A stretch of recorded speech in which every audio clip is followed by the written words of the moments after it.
Yerushalayim Shel Zahav, nuestra querida ciudad sagrada, con un historial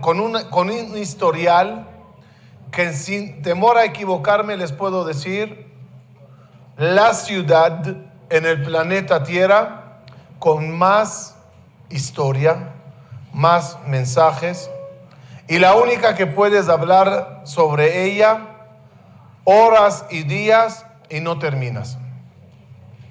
Para entender el secreto de Jerusalén y por qué de todas las ciudades del mundo se cataloga una de las ciudades más delicadas a nivel político. Una de las ciudades más delicadas para detonar guerra mundial. Intenten excavar debajo del Kotel, me refiero debajo de Har HaBayit, Tercera Guerra Mundial. ¿Cuál es el secreto de Jerusalén? ¿Cuál es el secreto? Que siempre estamos en las noticias. Me contaron que una vez en un vuelo se sienta un hindú con un israelí. Le dice el israelí al hindú: ¿de dónde eres? De la India. ¿Y tú de dónde eres? De Israel. Oh, Israel, le dice. Una pregunta le dice al compañero de vuelo: ¿cuántos millones son ustedes en Israel? Le dice: somos aproximadamente 7 millones de judíos. Le dice el hindú, ya, sin bromas: ¿cuántos millones son? Dice: te hablo en serio, somos 7 millones nomás. Le dice el hindú: no puede ser. Le dice: ¿sabes cuánto es 7 millones en la India? Escuchen la frase: es el margen de error en el conteo de una ciudad. Cuando cuentan una ciudad dicen 7 millones más, 7 millones menos. ¿Quién escucha de nosotros en las noticias? Le dice. ¿Cómo hacen tanto ruido? ¿Cuál es la razón de esto? Para responder, vamos a comenzar con el inicio de Jerusalén. Si quieres hablar del inicio de Jerusalén, ¿a dónde debes de irte? ¿Cuál es el primer momento en la historia donde puedes hablar de Jerusalén? Pues es el momento de la creación. En Jerusalén hay un lugar que se llama Even Ashtia. Even Ashtia, literal, es la piedra que de ella comenzó a ser creado el mundo. Ustedes saben que cuando se va a construir un edificio, se pone la primera piedra del edificio. La primera piedra del mundo, para que de allá comience Hashem crear todo el mundo, está en Jerusalén, en Even Ashtia. De ahí comienza toda la creación. ¿Dónde está ubicada físicamente Even Ashtia? Hoy en día, si vas a Jerusalén, conocemos la imagen de lejos de la cúpula dorada. Debajo de la cúpula dorada, como ven aquí, está aquí abajo Even Ashtia, es esta. Antiguamente, en la época del primer Bet HaMikdash, sobre Even Ashtia se colocó el lugar más sagrado, que es el Kodesh HaKodashim. Ahí entraba el Kohen HaGadol, no sé si puse la imagen de eso, pero en el Bet HaMikdash, el Kodesh HaKodashim, que está ubicado acá, ahí el Kohen HaGadol entraba en Kippur, y sobre esa piedra se puso un piso, y encima de él el Aarón Abrit con las Lujot. Es decir, el motivo que se coloca la Torah sobre esa piedra es como decir: aquí comenzó el mundo, y gracias a la Torah sigue existiendo y manteniéndose todo el planeta Tierra. Eso se llama Even Ashtia. Por lo tanto, en cualquier lugar del mundo que estés, Hay una conexión entre la tierra que pises y Jerusalén, porque todo lo que pisas comenzó allá. Imagínense que de allá empezó todo para hacer el planeta. Por lo tanto, todo el planeta está conectado como un cordón umbilical a su raíz en Eben Ashtiyah de Jerusalén. El mundo físicamente, su semilla está en Ar Amoría. Además,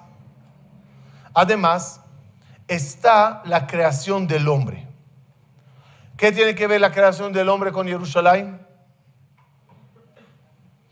Dice Jajamim que cuando Akadosh Baruj Hu recogió la tierra para de ella hacer a Adán, ¿de dónde se recogió la tierra? ¿Dónde era la tierra de la creación de Adán Arishon?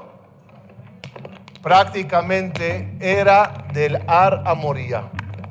Es decir, la tierra de la cual estás formado, porque todos al final somos creación de Adán Arishon, viene de ese lugar sagrado de Ar Amoría.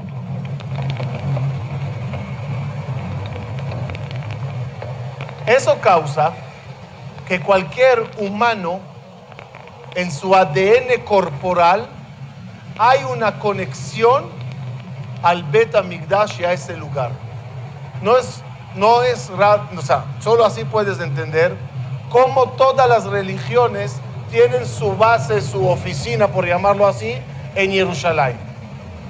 Y vas al Kotel o caminas en Jerusalén y es impresionante. ¿Qué ves cuando caminas en Jerusalén? A todo el planeta. Es decir, como gente de todo el mundo. Te encuentras con musulmanes, con católicos, con judíos, con ortodoxos, con chinos, con todos están allá. El ADN de cada mujer, el ADN de cada hombre proviene de ese lugar. Por lo tanto, entendemos que Ar Amoría tiene la base del mundo físico y la base de la humanidad encima de ella, de allá también.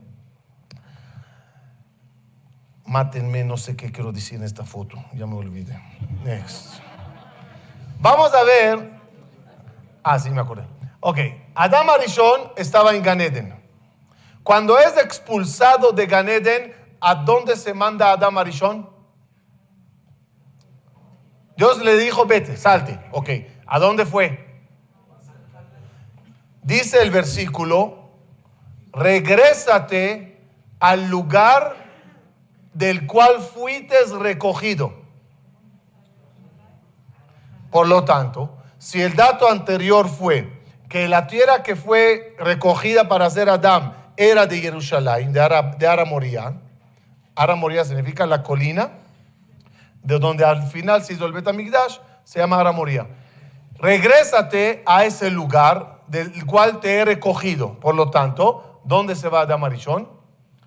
Se va a Ar Amoría, a Jerusalén. Ahí se ubica después que es expulsado de Gan Eden. Es interesante saber que allá Adán Arishon ofrece un sacrificio. Como él se dio cuenta que pecó, ¿y cuál fue su pecado gravísimo? ¿Cuál? No obedecer a la mujer. Cuando él peca y se dio cuenta que perdió el paraíso, ofrece un sacrificio. Por primera vez en el mundo, en ese lugar se ofrenda algo para Dios. Para que entendamos qué ocurrió en la historia en esa colina, tienes que entender qué ocurrió en el principio. Porque todo lo que ocurrió en Ar Amoría en el inicio fue el ADN de todo lo que va a ocurrir en el futuro. Es decir, ¿en el futuro va a haber allá un templo con sacrificios? Sí. ¿Por qué? Porque en su inicio, en su raíz, en su nacimiento, ese lugar tuvo acontecimientos que marcarán su historia. Primer sacrificio humano a Dios se hace en Ar Amoría a través de Adán Arishon. El segundo, en la misma colina, Caín y Abel ofrecen sacrificio a Dios. Es interesante que Caín y Abel ofrecen un sacrificio, una ofrenda diferente a Adán. ¿Cuál es la ofrenda de Adán? ¿Cómo se llama esa ofrenda? Korban Hatat. Korban Hatat significa sacrificio por haber pecado. Ellos que ofrecen Caín y Abel, Korban Olá. Olá significa que todo es para Dios, yo no saco ningún beneficio de eso. El tercero que sacrifica en ese lugar, Noah, cuando baja de la Teba, camina desde la montaña de Ararat hasta Jerusalén y según Jajamim, en ese lugar ofrende. ¿Qué ofrende? No que contiene la ofrenda. ¿Cómo se llama lo que ofrende? Korban Todá.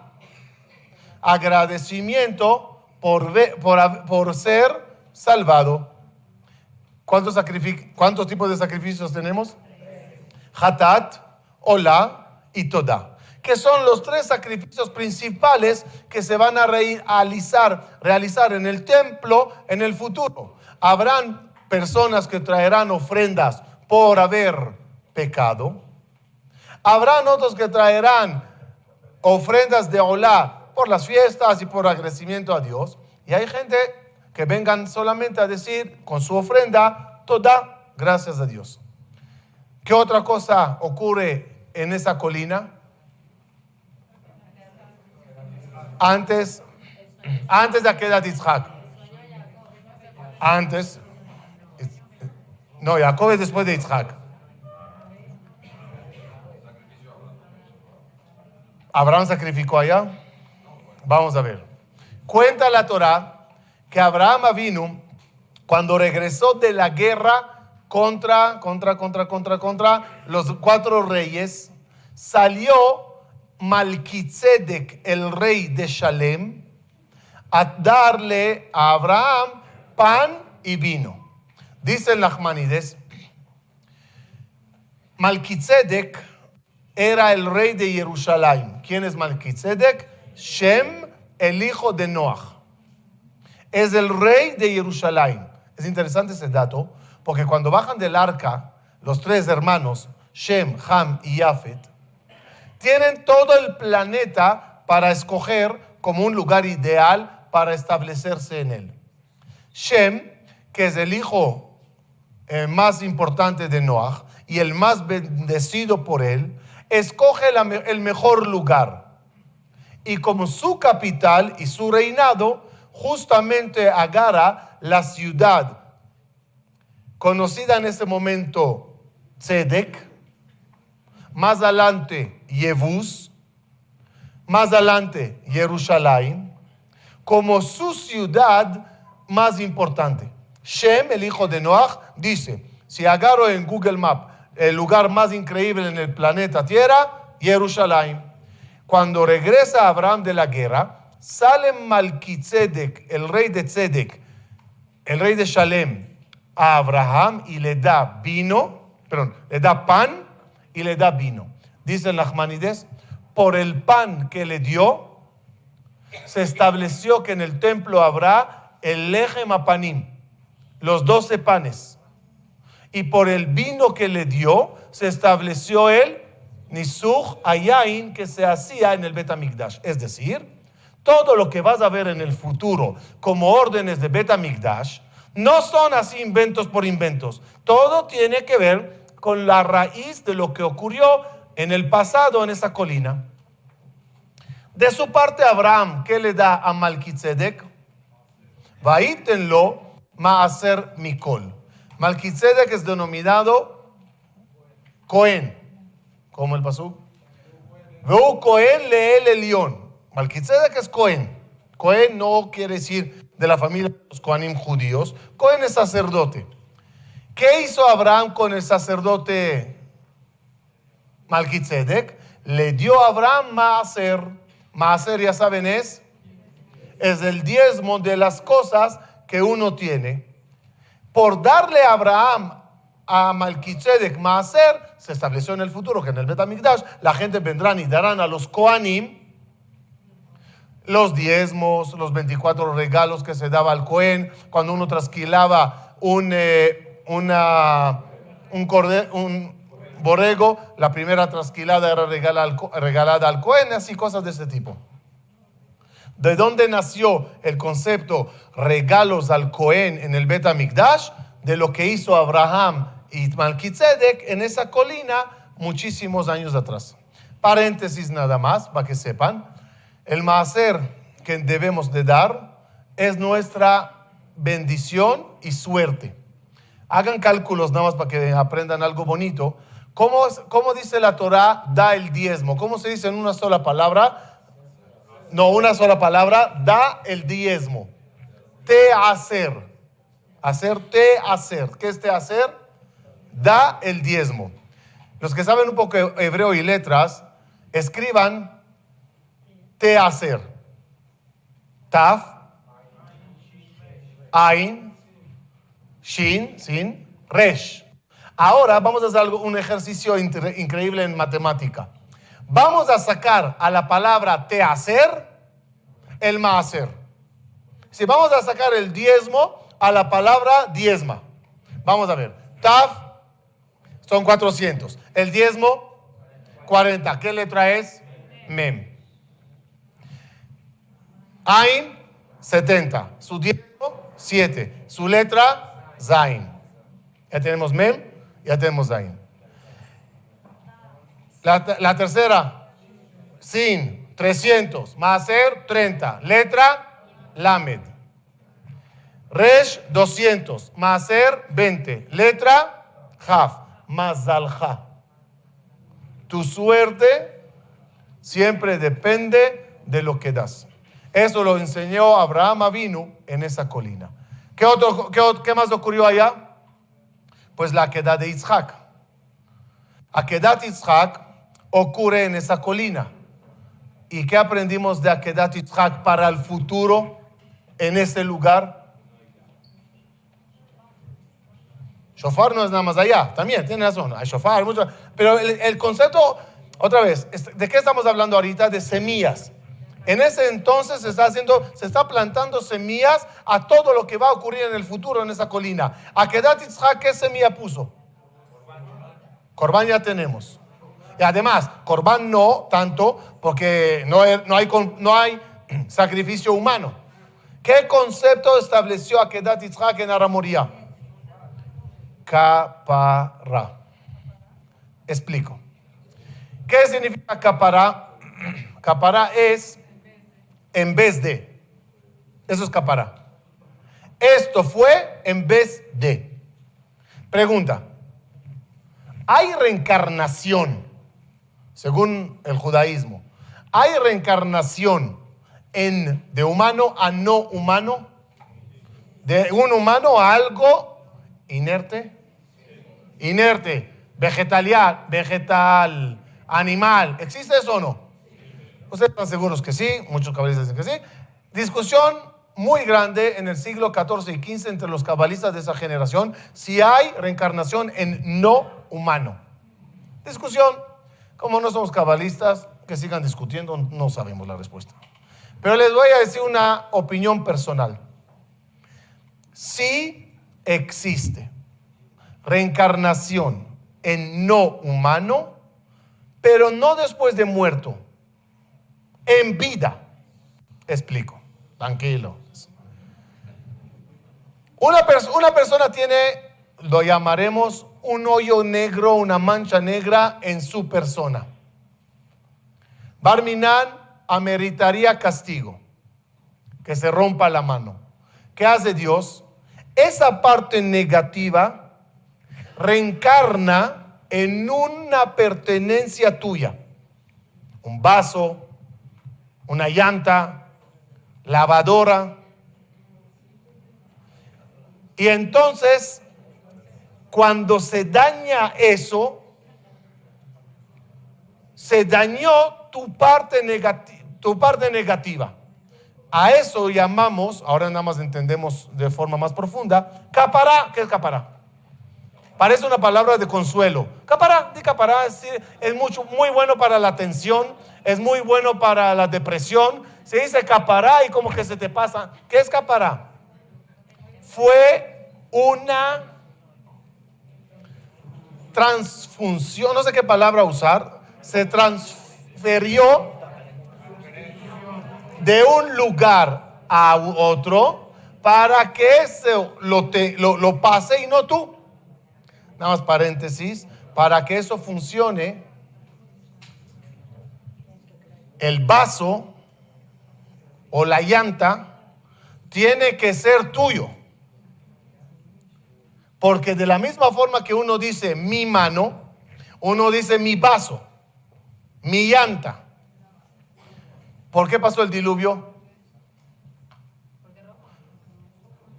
¿Desde cuándo por robar se muere? Pena de muerte por robar no existe. ¿Por qué hubo pena de muerte en el diluvio por robar? Respuesta normal. Pecaron. El problema es que el rayo no podía caer a las pertenencias de la gente en vez que a su cuerpo.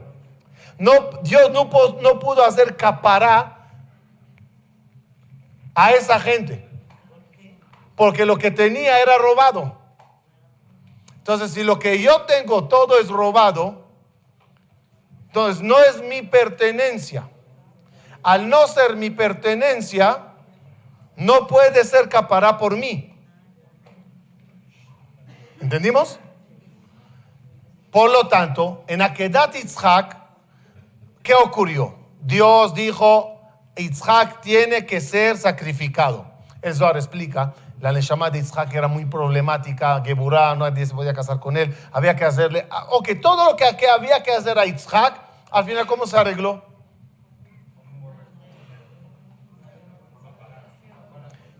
Cuando llega un carnero de nadie, es decir, de Efker, sin dueños, y está atorado, y yo le encuentro y le adquiero, se hace mío.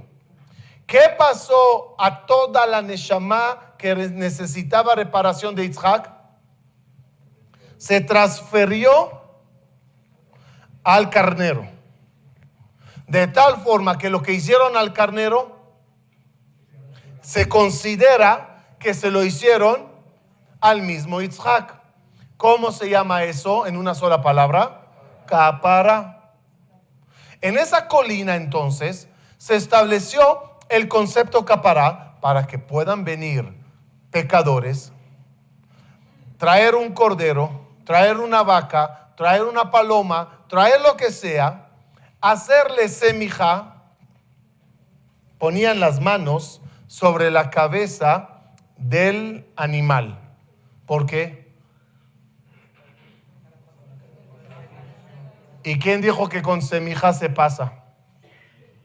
Dios le dijo a Moshe, Yehoshua te va a reemplazar, traspásale tu grandeza. ¿Cómo se traspasó? Vía Bluetooth, USB. ¿Cómo se pasó? Magta, pon tus manos sobre la cabeza de Yoshua y traspásale. Es decir, que semijá, ¿qué hace? Traspaso. Por lo tanto, cuando traían korbanot, sacrificio al Bet HaMikdash, se traspasaba tu lado problemático que necesita reparación a ese lugar. ¿Qué más se estableció en esa colina? El rezo. Antes de Jacob, Vayetze Yitzhak lasuach basadeh. Llegó la novia, Rivka, con Eliezer. ¿Dónde estaba Yitzhak? Justo regresando del campo en el cual estableció el rezo de Minjá. ¿Qué quiere decir? Perdón, ¿dónde fue eso? En Ara Moriah se estableció el rezo de Minjá. ¿Dónde se estableció el rezo de Arvit? Jacob vino, cuando durmió y soñó con las escaleras, era en el mismo lugar. Es decir, que los rezos también se establecieron en Aramoría. La escalera que sueña Jacob vino en ese lugar, ¿qué aclara? ¿Qué es esa escalera? Prácticamente les podría decir que la escalera que soñó Jacob no es un sueño normal. Es decir, si yo soñé con un caballo, ¿hubo en mi casa un caballo? No. Jacob cuando sueña con las escaleras, sí hay una escalera. ¿Me entendieron lo que quiero decir? No es un sueño de imaginación. Es un sueño de visión. A través del sueño, él está viendo el lugar donde está durmiendo en tercera dimensión. ¿Y qué ve? Que en ese lugar, hay una escalera donde hay ángeles que suben y ángeles que bajan. Es decir, que es un lugar de conexión entre la tierra y el cielo. Cuando tú rezas, ángeles suben tu plegaria a Dios. Cuando Él recibe la plegaria y manda la abundancia, ángeles celestiales bajan para traerte la refuá, la parnasá. Lo que vio Jacob es muy interesante verlo así. No es un sueño hipotético de unas escaleras, es una visión espiritual de ese lugar. Por eso, dice el rey David sobre lo que se construyó después en ese lugar, el Bet HaMikdash, dice el rey David, que Migdal David Tzavarech, que Migdal David Tzavarech banui letalpiot, Shir Hashirim. ¿Qué es que Migdal David Tzavarech? ¿Cómo dijo Shlomo HaMelech? No David. ¿Qué es que Migdal David? El Bet HaMikdash es como el cuello. ¿Por qué se comparó al cuello? Porque une entre la cabeza y el cuerpo, entre el cielo y la tierra, y es el mecanismo de traspasar las cosas de un lugar a otro. Lo más interesante de ese lugar ocurre, y qué coincidencia, la parasha de esta semana. Andate, che, le dice Dios a Abraham Avinu, lech lecha. Ahora la pregunta era, ¿por qué Hashem, cuando Abraham Avinu le reconoce, ¿por qué le manda Hashem a Abraham Avinu a Eretz Israel?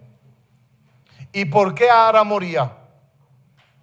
Dice el Jajamim, eso lo trae el Zohar, que Abraham Avinu quería entender cómo funciona el mundo. Dice el Zohar, le dijo a Hashem, vete a Aramoría y levanta los ojos para observar algo interesante.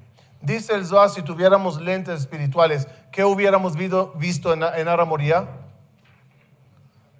Vas al cótel, levanta los ojos. ¿Qué hay arriba? Para nosotros, visión física, depende en qué época vas. Si hay nubes o no hay nubes. Despejado o no despejado. Si tuviéramos niveles espirituales, dice el Zohar, hubieras visto alrededor del Bet HaMikdash como un túnel celestial con 70 ventanas. Cada nación recibe abundancia por el túnel que baja de Jerusalén Shel Mala. Explico. Dice David HaMelech, hay Jerusalén abajo y hay una Jerusalén arriba. La Jerusalén de arriba es la que emana la abundancia. A todo el mundo baja por un túnel y de ahí se distribuye a todas las naciones del mundo. Aquí alrededor, según el Zohar, hay ángeles encargados de cada nación que obtienen la abundancia y la reciben y la llevan a su país. Israel, según el Zohar, lo recibe directamente de Dios, no por medio de ningún ángel. Ese es el lugar sagrado llamado Aramoría.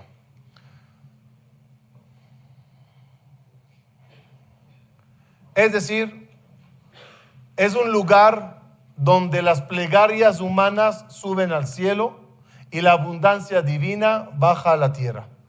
El lugar de conexión entre cielo y tierra es el lugar de Jerusalén. Pero, lamentablemente, no todo lo que ocurrió en Jerusalén, en Har Moriah es positivo. ¿Qué cosas negativas ocurrieron en esa colina? Eso es después. En la semilla, ¿qué es lo que ocurrió en Har Moriah que es algo negativo? Pues la historia de Caín y Abel, esa historia comenzó en ese lugar. ¿Qué ocurrió? ¿Qué ocurrió en ese lugar? Caín envidia a Abel. Caín desea a la esposa, la gemela de Abel. Caín asesina a Abel. Caín termina renegando de Dios, diciendo, let din velet dayan. No hay juez y no hay justicia. Todas esas cosas que ocurrieron allá, percutaron. Eso, justo. Sí. En el futuro de ese lugar. Porque el asesinato realizado en Gan Eden, en Har Moriah, es el que justamente puso las semillas para que en ese lugar, o peleando por ese lugar, en todos los lugares los gobiernos que pelearon, se derramó muchísima sangre en esos alrededores. Guerras tras guerras en el mundo y asesinatos tras asesinatos. No importa qué gobiernos, no importa qué imperios, todos al final terminaron derramando mucha sangre en esa colina. Todo por la semilla de Caín y Abel. No nada más eso. ¿Por qué se destruyó el primer Bet Hamikdash? ¿Por qué se destruyó el primer Bet Hamikdash? Vamos a ver. Caín, ¿en qué falló? La mujer del otro, idolatría, no hay Dios y no creo en él, y asesinato. El primer Bet Hamikdash, ¿por qué se destruyó? Avodah Zarah, Shefichut Damim y Gilui Arayot, los tres pecados capitales. Ahora entendemos también por qué son los tres pecados capitales. Porque es los tres errores iniciales que se realizan en la colina de Har Moriah. Y el segundo Bet Hamikdash, ¿por qué se destruyó? Por odio gratuito. El odio que tenía Caín hacia Abel y la envidia sin ninguna razón, sin ningún motivo. Es interesante que en el futuro de la historia, Yosef y Benjamín se encuentran y se abrazan después que 22 años no se vieron. Dice el versículo, y lloró Benjamín sobre el cuello de Yosef. Y lloró Yosef sobre los cuellos de Benjamín. Uno, ¿qué me importa si lloraron sobre los cuellos o sobre el hombro o sobre las mejillas? Dos, ¿por qué sobre Yosef un cuello y sobre Benjamín dos cuellos? ¿Era siamés o qué pasó ahí? Respuesta, como dije anteriormente, cuello, ¿qué es? Que Migdal David Zabarej alude al tabernáculo, al templo que conecta entre cielo y tierra.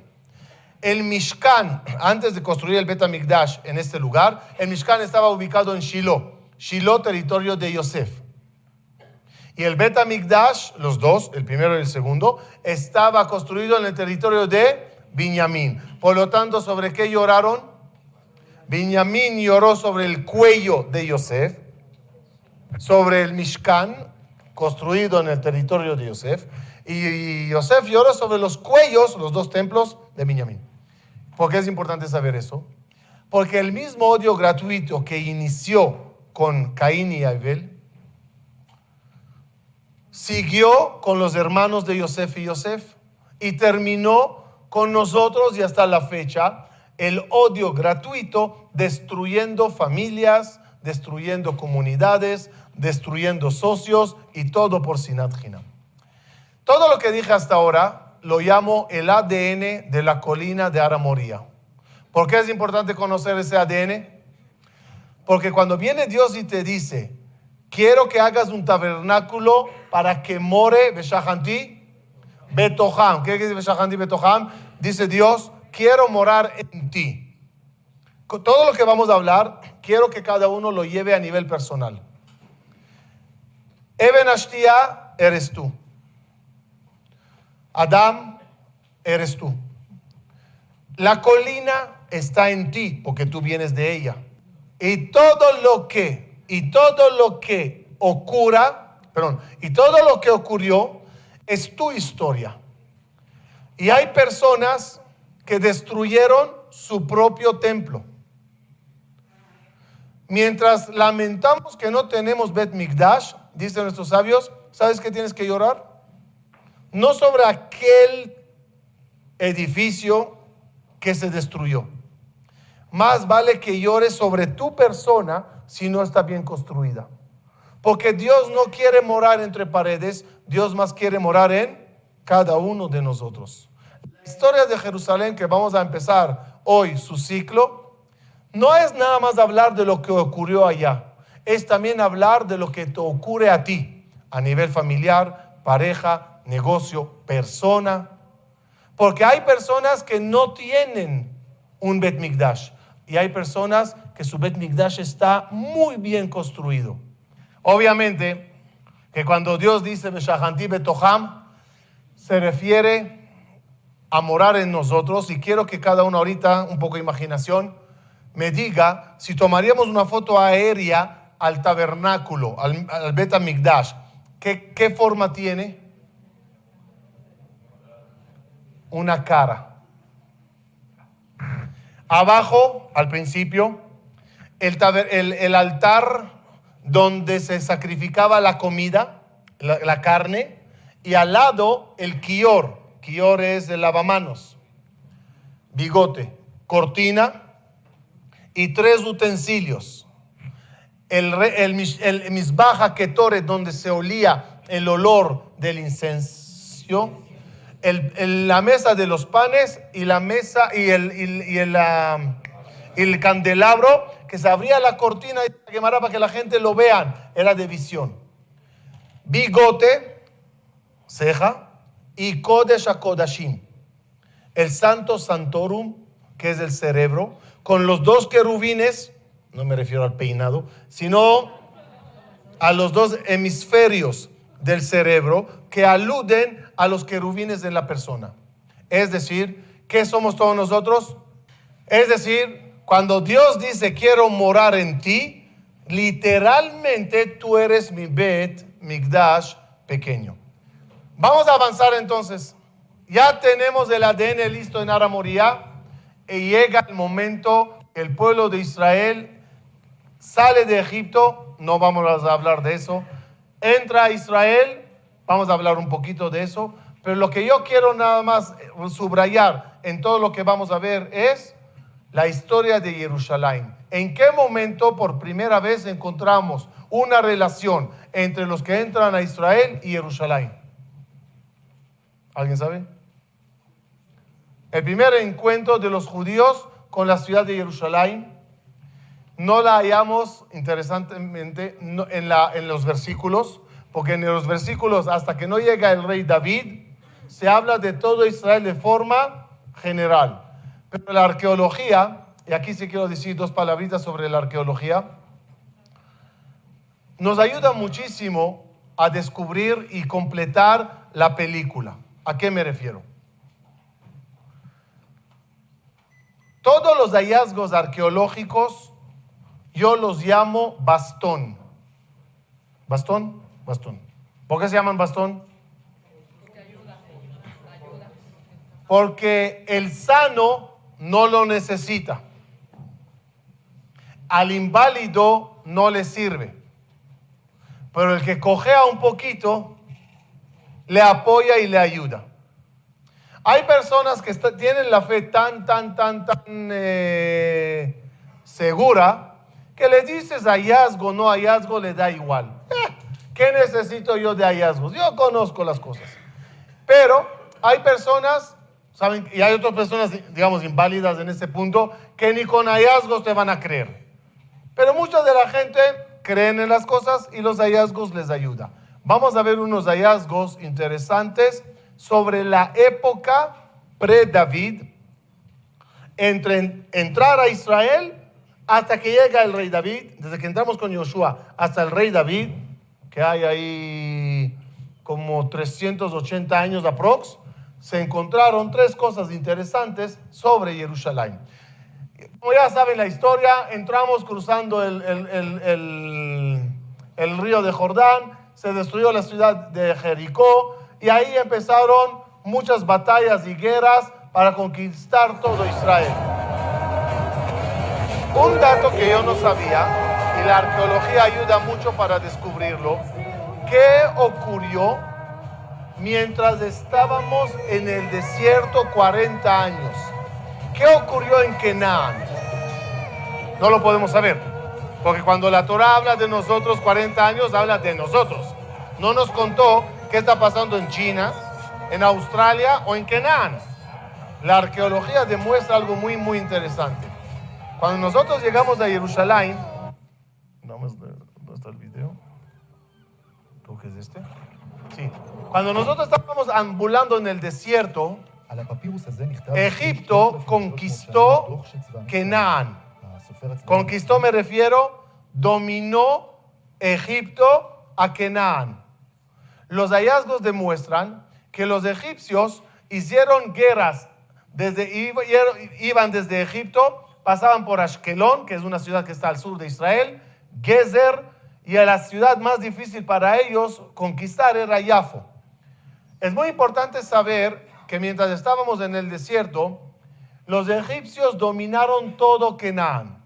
Una de las ciudades que era la más rebelde era ¿qué dije? Jafo.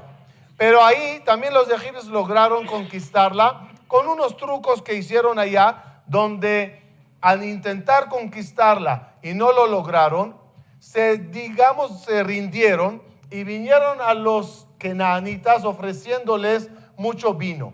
Cuando al rey y a todos sus súbditos le emborracharon hasta atrás, entonces regresó todo el ejército egipcio y conquistó Jafo de regreso.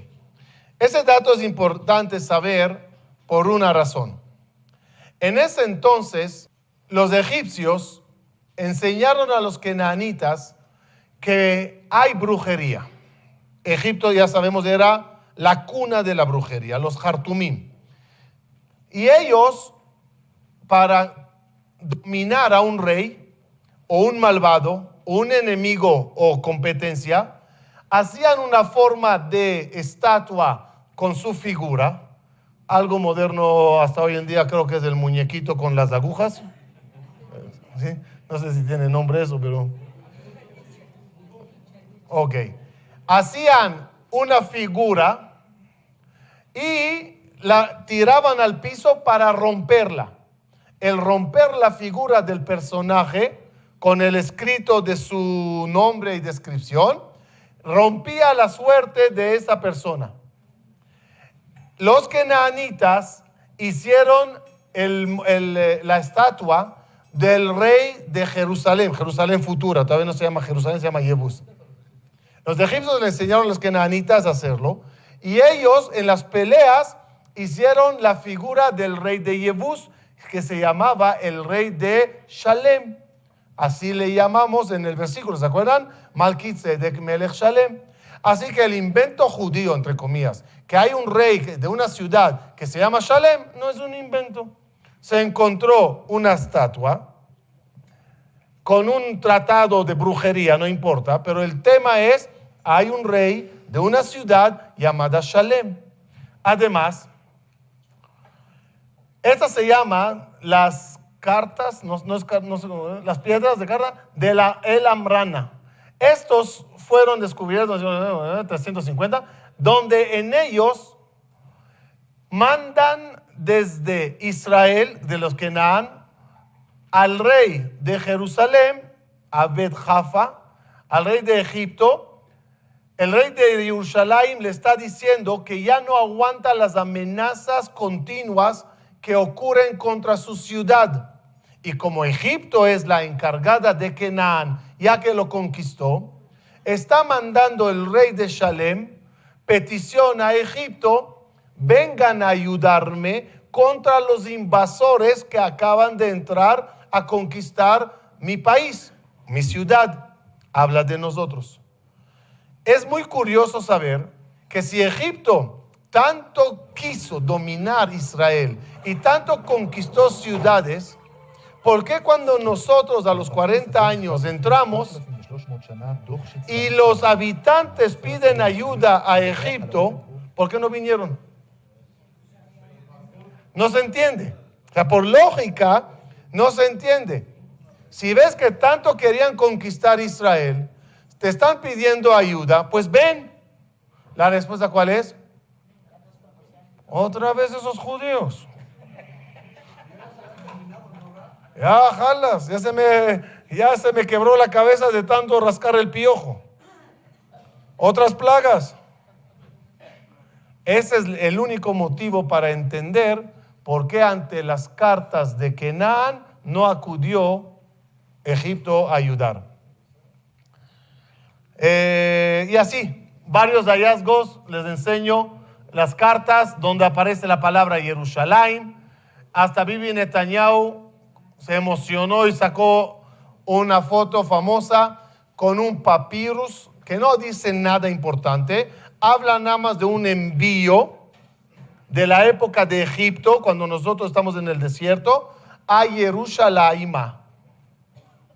Y aunque ya pasó 4 generaciones, nadie dijo: yo seré el primero en romperlo.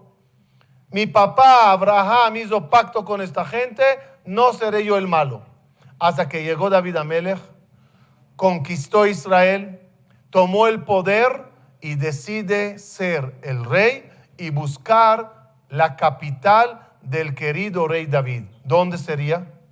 Pues por lógica, si Eben Ashtia, si la tierra de Adam Arishon, si la ciudad de Shem, hijo de Noach, si Abraham, Isaac y Jacob, si Akedah, si sueño de Jacob, si Abraham con Malquisedec, es la ciudad lógica para el rey David.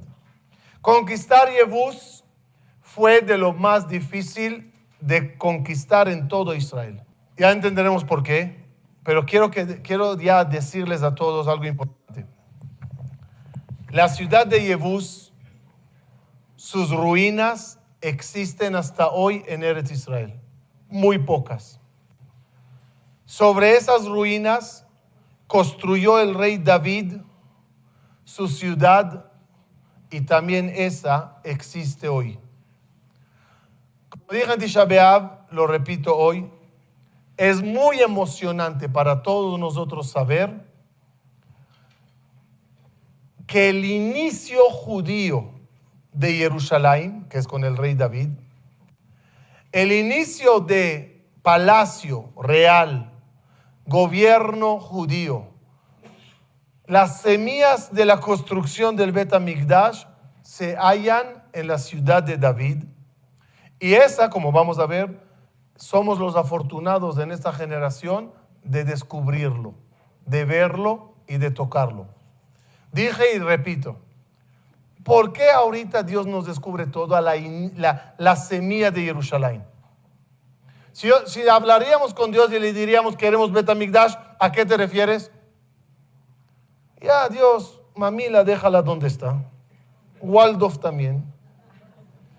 Nada más pon el Bet HaMikdash. ¿Qué te dice Dios? Pues no. Yo primero quiero que toques y conozcas el inicio de esta ciudad, para que al final yo te daré comer de las frutas y gozar de la maravilla del Bet HaMikdash.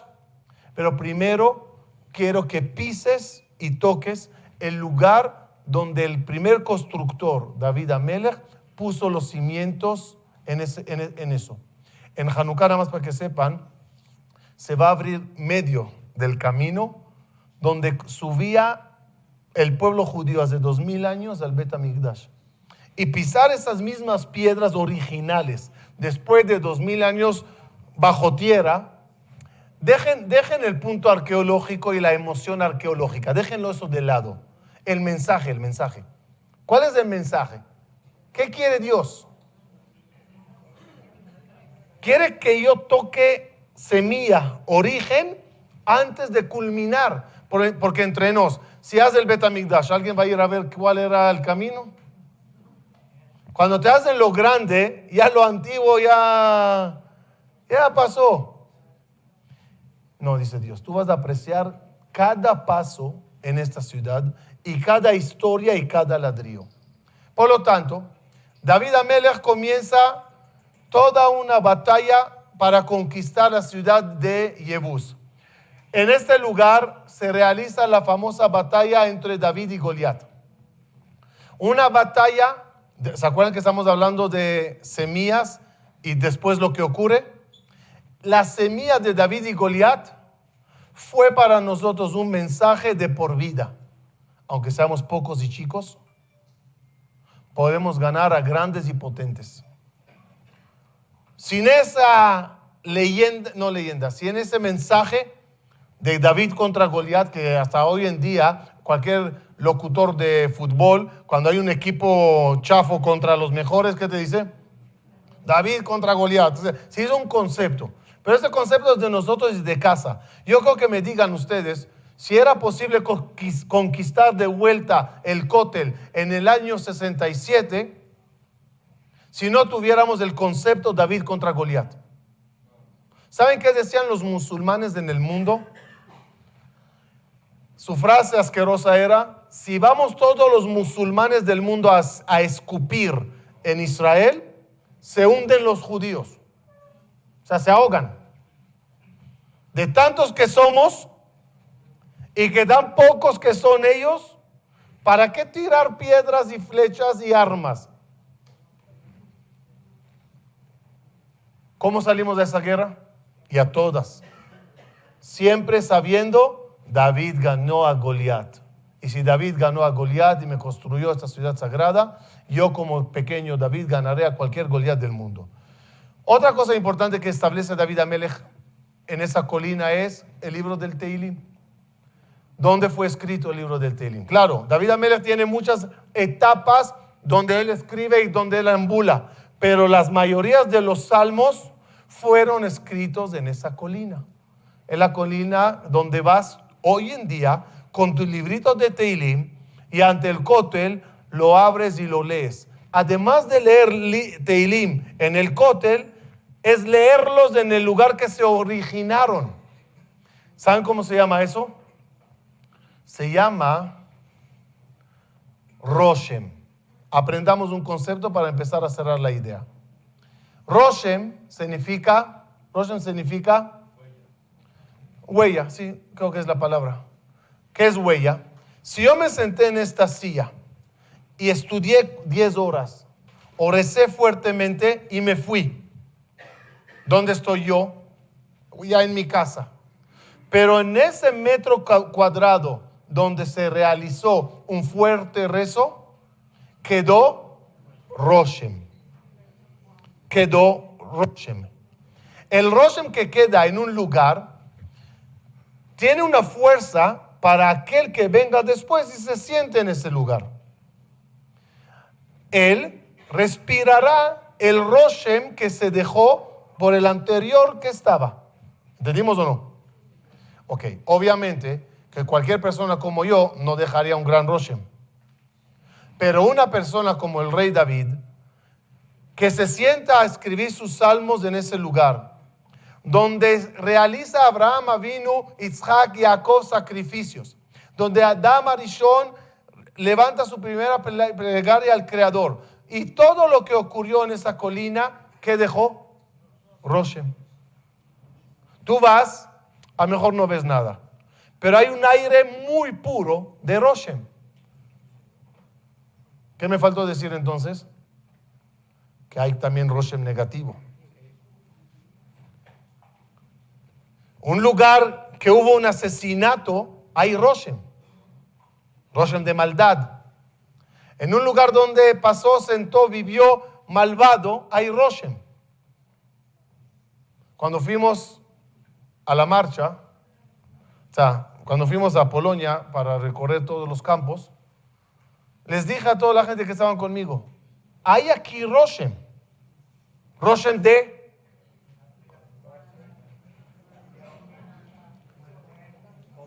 del tzadik yehudí que le matan solo porque es un judío. Y en muchos lugares hasta no se olvida en esa situación decir la Shema. Y el Roshem del malvado que le empuja o le mata o los asesinan en series. Cuando tú llegas a ese lugar, decides con tu libre albedrío cuál Roshem respirar, cuál Roshem recoger. Hay personas que perdieron judíos. ¿Hay judíos que perdieron ahí la fe? Sí. ¿Y hay judíos que reforzaron ahí la fe? Sí, pues los que viajan ahí igual regresan, unos así y unos así. Dependiendo de qué respirates. ¿Cuál de los dos Roshem quisiste adquirir? Viajar a Jerusalén, estar en ese lugar y en esa colina, no es cualquier cosa, es respirar un gran Roshem. Lo que vamos a ver, Bezrat Hashem, en este ciclo, es, además del Roshem que quedó allá, para que sepas qué debes de adquirir del lugar, todos los increíbles acontecimientos históricos como cultura general. Dije en Rosh Hashanah y repito, y de verdad, quiero hacer paréntesis, les agradezco a todos vuestra asistencia. Baruch Hashem, todas las clases están bien llenas, todo está muy bien, no hay problema con eso. Pero esta clase, especialmente este ciclo, les quiero agradecer la asistencia por una sola razón. Dije en Rosh Hashanah y lo voy a repetir varias veces este año. Quiero dedicar este año, y ojalá muchos más, a la cultura, a convencer a la gente a ser sabios, a convencer a la gente a ser cultos. Para eso debes de estudiar, debes de leer, debes de escuchar. Cultura general. Hay uno, en este caso, uno que viaja al Kotel, todo está muy bien. Pero qué bonito es entender muchas de las cosas que ves. Como judío, no puedes conocer la historia de la Torre Eiffel mejor de la historia de tu propio Jerusalén.